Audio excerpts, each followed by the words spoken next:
അച്ഛൻ്റെ birthday celebrate ചെയ്യാൻ ചീനവലയാണ് select ചെയ്തത്. പക്ഷെ അവിടെ ചെന്നപ്പോഴും വീൽ ചെയർ ഫെസിലിറ്റി ഉണ്ടായിരുന്നില്ല. ചീനവല ക്യാൻസൽ ചെയ്ത് ഞങ്ങൾ ആദ്യപ്പേ പോവാ. കുഞ്ഞിക്ക് എന്തും പറയണ്ട, എനിക്കൊന്നുമേ പറയാനില്ല. പറഞ്ഞോ? അയ്യോ ഇല്ല. അമ്മയ്ക്കാണെങ്കിൽ വീൽ ചെയർ വേണമായിരുന്നു. പക്ഷേ ഞങ്ങൾ പിന്നെ സെലക്ട് ചെയ്ത അരിപ്പയായിരുന്നു. അരിപ്പയിലും വീൽ ചെയർ ഒന്നുമില്ല.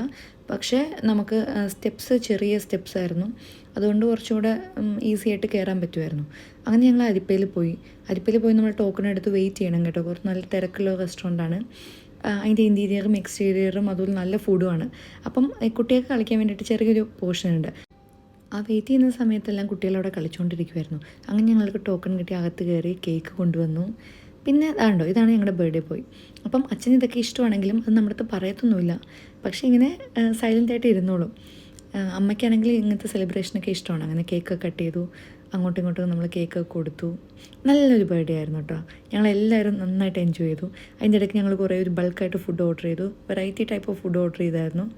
നമ്മൾ ഫാമിലിയായിട്ട് എവിടെ പോകുമ്പോഴും ഇങ്ങനെ മിക്സ് ചെയ്ത് കഴിക്കാൻ വേണ്ടിയിട്ട് ഒരുപാട് ഫുഡ് ഓർഡർ ചെയ്യും.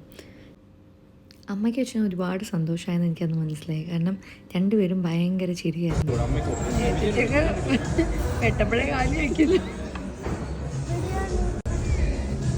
ചിക്കൻ ബിരിയാണി എന്ന് പറഞ്ഞ മനു എനിക്ക് കുറച്ച് റൈസ് എടുത്തു തന്നു.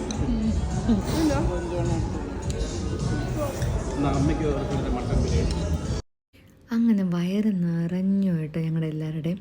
എന്നിട്ട് അമ്മേനെ വണ്ടിയിലോട്ട് കയറ്റാൻ കുറച്ച് ടൈം എടുക്കുന്നുണ്ട്. ഞങ്ങളവിടെ മൊത്തം ഒന്ന് കറങ്ങി തിരിഞ്ഞ് നിന്നു, കുറച്ച് ഫോട്ടോസ് എടുത്തു.